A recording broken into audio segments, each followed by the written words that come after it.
আচ্ছা থাক থাক, পুড়িয়েছে যখন নিশ্চয়ই ভালোবেসেই পুড়িয়েছে। ওর হয়তো সিঁদুর পরা চেহারা দেখতে ভালো লাগে। কি সুন্দর দেখতে লাগছে তোকে বলতো। হ্যাঁ জানেন মা। কি বললে তুমি? মা মা মা বলা হচ্ছে? হ্যাঁ, তুই বাড়ি চল একবার, তারপর তোর মা বলে না আমি বের করছি তার। তুমি কিছু বলছো তিথি? বুঝতে পারছেন না? হ্যাঁ বুঝতে পারছি, সব বুঝতে পারছি।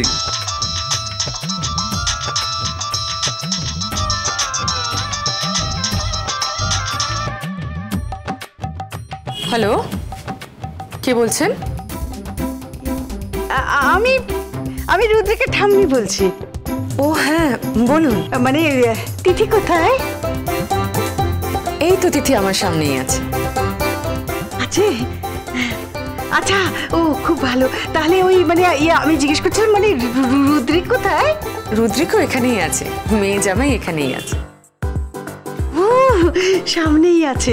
আচ্ছা আচ্ছা, কি ভালো, খুব ভালো। মানে কি জানেন তো, মানে আমি আর কি মানে বলছিলাম যে মানে আপনি না আজকে ওদের একটু তাড়াতাড়ি পাঠিয়ে দেবেন। মানে আজকে ওদের বাসর হবে তো, তাই। বাসর? কিসের বাসর? ঠাম্মি কি সব বলছো তুমি? সব মাটি করে দেবেন নাকি? হ্যাঁ শুনুন, মানে বাসর বাসর বলিনি তো আপনি আপনি ভুল শুনলেন। দেখুন মানে আমি বলছিলাম কি, আমি বলছিলাম যে এই কাঁসর কাঁসর ঘন্টা এসব লাগবে তো, মানে পুজো হবে না, পুজো হবে তাই কাঁসর ঘন্টা লাগবে তাই। ও পুজো? কি পুজো? সংক্রান্তি পুজো? হ্যাঁ হ্যাঁ হ্যাঁ, সংক্রান্তি পুজো। সংক্রান্তি পুজোই তো বলছিলাম। হ্যাঁ সংক্রান্তি। কিন্তু সংক্রান্তির পুজো যতটুকু জানি সে তো দেরি আছে। দেরি আছে? হ্যাঁ দেরি তো। আরে কি বলছি, মানে কি বলুন তো, মানে প্র্যাকটিস তো করতে হবে না? কাঁসর ঘন্টা ঢং ঢং করে মানে ওই যে প্র্যাকটিস চলছে। হ্যাঁ শুনতে পাচ্ছেন না? হ্যাঁ মানে কি বলুন তো, মানে মানে কাঁসর ফাঁসর আসলে ওসব না হয়। আসলে আমি বলছিলাম কি একটু ওদের না একটু তাড়াতাড়ি পাঠিয়ে দেবেন। হ্যাঁ ও তাই না, মানে আমি বলছিলাম ওরা যদি একটু খাওয়া দাওয়া করে যেত। না না না না না, আরে আজকে ওদের কিচ্ছু খাওয়াবেন না। মানে ওরা তো একদিন যাবেই তো, ওই যে মানে দিরাগমন আছে সামনে। দিরাগমন? কিসের দিরাগমন? কার দিরাগমন?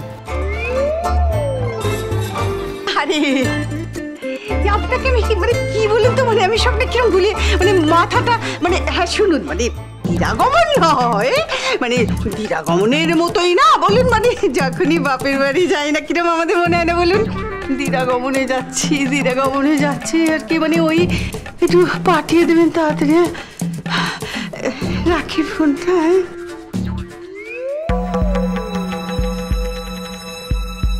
বাপের বাড়ি গেলেই মনে হয় দিরকম হয়ে যাচ্ছি, সেটা আবার কেমন কথা? আমি তাহলে যাই। হ্যাঁ আসবে? আচ্ছা এসো, সাবধানে যেও কিন্তু। হ্যাঁ হ্যাঁ আমার তো এরপর থেকে লগ্নে ভাড়া আছে, তাই তো? ভাড়া মানে? ওই মানে বিপদ আছে। বিপদ আছে কিনা জানি না, তবে আপদ আছে। এই মাইন্ড ইওর ল্যাঙ্গুয়েজ বলে রাখলাম, একদম না মেরে দাঁত কপাটি ভেঙে দেবে, বদনা বিগড়ে যা। দেখুন ছি ছি ছি তিথি, কি ভাষা হচ্ছে? জামাইয়ের সঙ্গে তুমি কিভাবে কথা বলছো? কিছু না চলুন আপনার ওই দিরাগমন মাঝে মাঝে বাপের বাড়ি এলেই হয় না? হ্যাঁ, আর ওই বাসরে কাসর চলুন। আরে কি করছিস নাকি তুই? যা, একদম পরিষ্কার। কি আজকে মনে হচ্ছে একটা মহারণ হবে।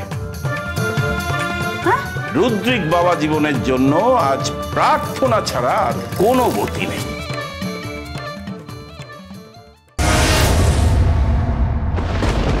নন্দন, শুধু তোমার জন্যে বিয়ে বাড়িতে সবার অসম্মান হয়েছে। শুধু তোমার জন্যে আমাদের সবার অসম্মান হয়েছে। জিতের অসম্মান হয়েছে, নায়রার হয়েছে, আমাদের সবার হয়েছে। তুমি ইন্টেনশনালি এসব করেছো না? ইন্টেনশনালি করেছো, তাই তো? আরে বৌদি, তুমি প্রশ্ন করছো তুমি।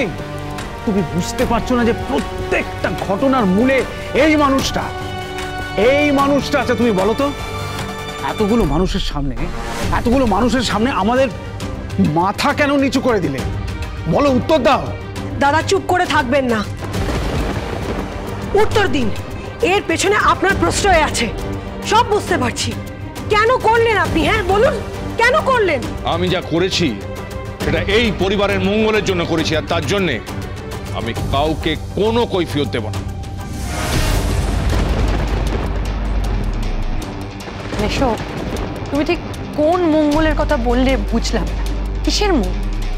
কাদের মঙ্গল হয়েছে এই ঘটনার জন্য? তিথি আন্টি, তোমার কোনো মঙ্গল হয়েছে? আমার বর পার্থিবের কোনো মঙ্গল হয়েছে? আমাদের কারোর কোনো মঙ্গল হয়েছে? নাইরা, রুদ্রিক, এদের কোনো মঙ্গল হয়েছে মেশো? হয়নি। মেয়েটার জীবন তো শেষ হয়ে গেল। মেয়েটার জীবন শুরু হলো।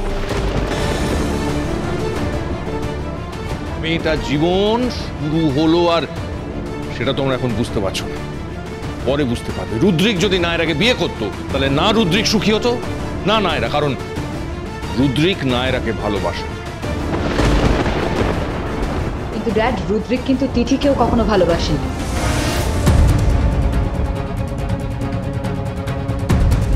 তোমার সাথে আমি কোনো আর্গুমেন্ট তো করতে পারবো না ড্যাড, বিকজ তুমি তো বাবা হও। কিন্তু আজকে যেটা ঘটলো ড্যাড, সেটা কিন্তু না ঘটলেও চলতো, তাই না? তোমার যদি এরকম কিছু ঘটানোরই হতো তাহলে তো তুমি আমাদের সবাইকে জানাতে পারতে, বাড়িতে আমরা ডিসকাস করতে পারতাম, সবাই মিলে ডিসিশনটা নেওয়া হতো। কিন্তু নায়রাকে এরকম একটা পরিস্থিতিতে রুদ্রিক কিন্তু অসম্মান করেছে ড্যাড, ঠকিয়েছে একটা মেয়েকে। আর মেয়ে হিসেবে আমি কিন্তু ওখানে দাঁড়িয়েছিলাম এবং আমি যথেষ্ট অপমানিত বোধ করেছি। আর তিথি সে মেয়ে নয়, রুদ্রিক নায়রাকে চায়নি বলেই শেষ মুহূর্তে তিথিকে অ্যাকসেপ্ট করেছে। তিথিকে রেসপেক্ট দিতে গিয়ে নায়রাকে ডিসরেসপেক্ট করছে। তার কারণ রুদ্রিক কোনোদিন নায়রাকে ভালোবাসেনি।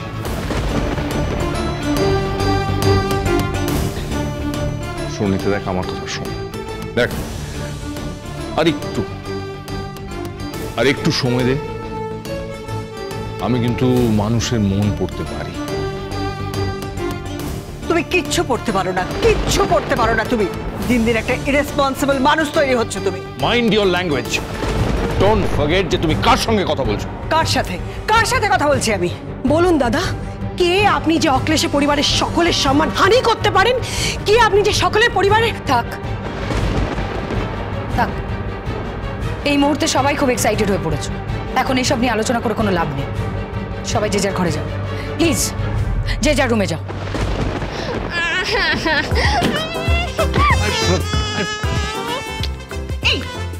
আপনি আমার পেছন পেছন আসছেন কেন ফেউর মতো? ফেউ মানে? ফেউ হচ্ছে কিছু না। আপনার ছেলে আমার শীতে সিঁদুর দিয়েছে কেন? কেন বলুন, কেন সিঁদুর দিয়েছে? কারণ ও তোমাকে বিয়ে করতে চেয়েছে তাই। কিন্তু আমি তো বিয়ে করতে চাই না। ওরকম একটা ছেলে, একটা অপগণ্ড, অপদার্থ, দোআঁশলা, পাঁচ মিশালি, ওরকম একটা ছেলেকে আমি বিয়ে করতে চাই না।